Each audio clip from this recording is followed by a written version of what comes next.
Imagine a world where every moment of your life, what you eat, who you talk to, and what you believe is shared with millions. A world where digital likes define popularity, where an influencer in one country can spark revolutions in another. Now, imagine that the world didn't begin with Mark Zuckerberg. Welcome to the secret history of social media, a story of forgotten pioneers, billion-dollar betrayals, and the tangled web we all now live in. Buckle up.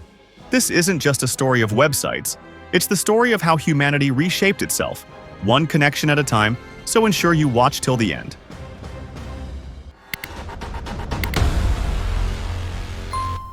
Without further ado, let's dive in. Before there was Wi-Fi, before the dot-com boom, there was a network.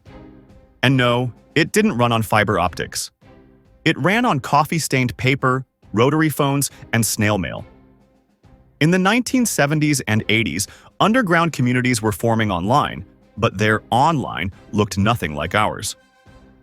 Using modems and primitive bulletin board systems, tech-savvy users shared files, ideas, and personal messages. These were the proto-social media communities built on code, curiosity, and connection.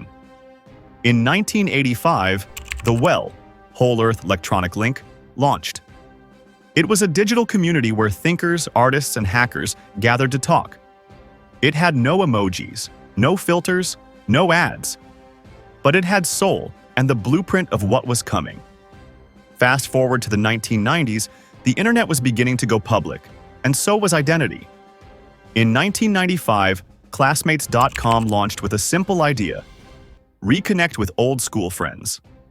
It didn't go viral, but it set the stage. Then came 6degrees.com in 1997. It allowed users to create profiles, list friends, and connect with others. Sound familiar? That's because 6 Degrees was Facebook before Facebook. But it was ahead of its time. With dial-up internet and no smartphones, users simply weren't ready.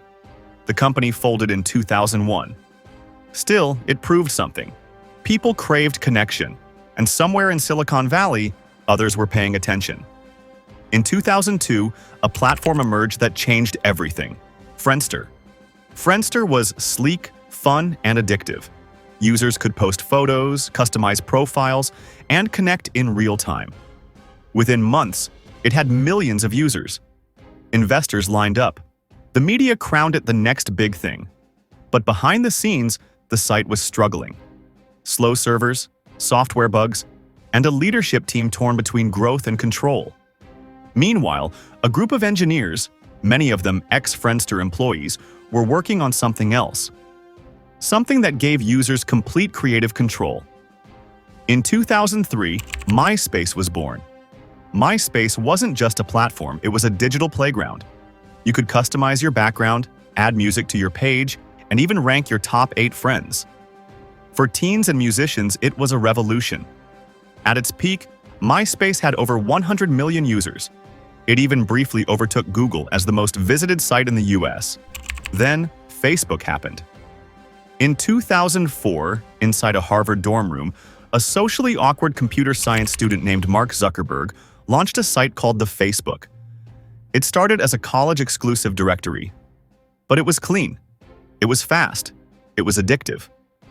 Zuckerberg dropped out. The platform exploded. And by 2006, it was open to the public.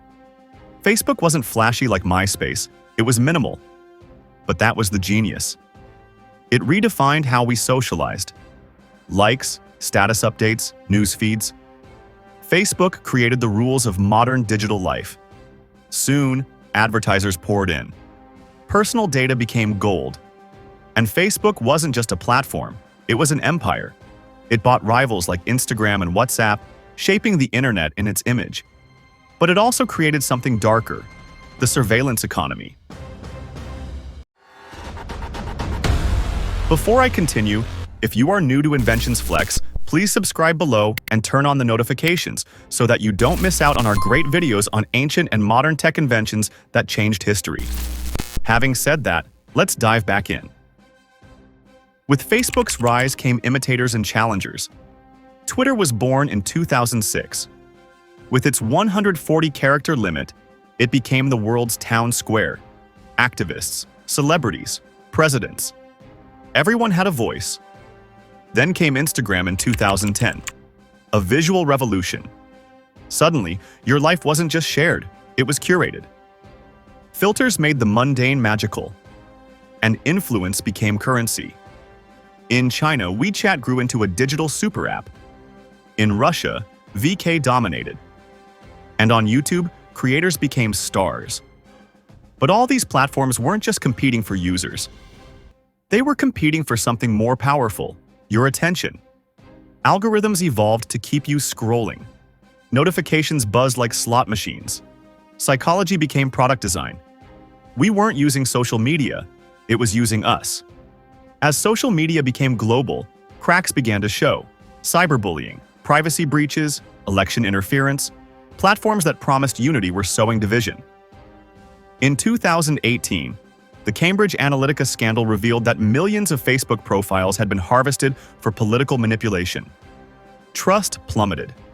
In Myanmar, hate speech spread on Facebook-fueled genocide. In the US, Twitter was blamed for spreading misinformation during elections and the pandemic. Governments began investigating. Whistleblowers came forward. Suddenly, the tech titans were on trial, not just legally but morally. Had we built a monster? Just when it seemed the giants had cemented control, a new player emerged from China. TikTok. Short. Addictive. Algorithmically brilliant. TikTok didn't just show you what your friends liked. It showed you what you would like, sometimes before you even knew it. It democratized virality. A teenager in Kansas could reach millions overnight. But it also raised new fears about privacy, about addiction, about foreign influence. Still, TikTok reshaped the game. Platforms scrambled to copy its model. Instagram created Reels. YouTube launched Shorts. And the attention war intensified. In 2021, Facebook rebranded as Meta. The future, Zuckerberg said, wasn't on your screen, it was in it. The Metaverse promised a fully immersive social experience. Virtual reality.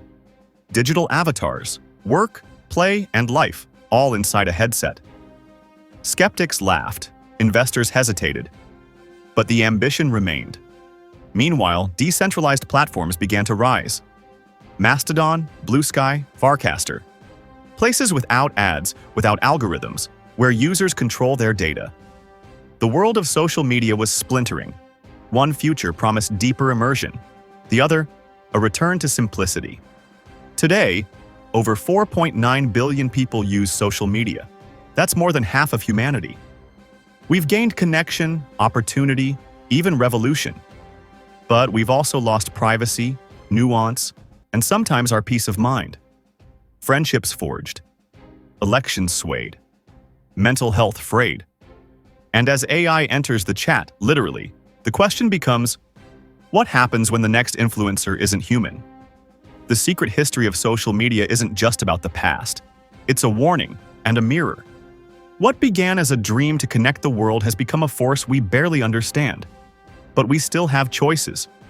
We can build networks that uplift, that protects, that serves us. Or we can keep scrolling. The future is unwritten. The feed is still loading. What will you post next? This has been The Secret History of Social Media, a journey through forgotten websites, global empires, and the code that now connects us all. Thank you for watching. If you enjoyed this story, like, share, and subscribe for more deep dives into the tech that shaped our world.